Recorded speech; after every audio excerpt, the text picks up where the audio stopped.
শীতকালে মার্কেটে খুব ফ্রেশ ফুলকপি পাওয়া যায়, তাই আজকে বানাবো ফুলকপির রেজালা।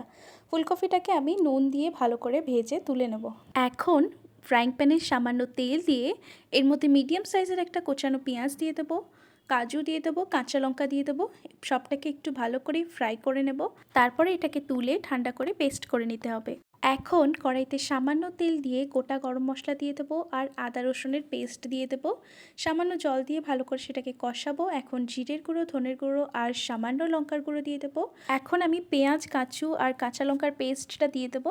পেস্টটা দিয়েও বেশ কিছুক্ষণ ধরে আমরা কষাবো মশলা থেকে যতক্ষণ না অবধি তেল ছাড়ে। তারপর আমি এর মধ্যে অল্প একটু ফেটিয়ে রাখা টক দই দিয়ে দিচ্ছি, তার সাথে 2 কাপ মতন লিকুইড দুধ দিয়ে দিচ্ছি। এখন এর মধ্যে কালারের জন্য সামান্য কাশ্মীরি লঙ্কার গুঁড়ো দিয়ে দিচ্ছি। এখন আমরা ভেজে রাখা ফুলকপিটা দিয়ে এটাকে ঢাকা দিয়ে 20 মিনিট মতন রান্না করে নেব।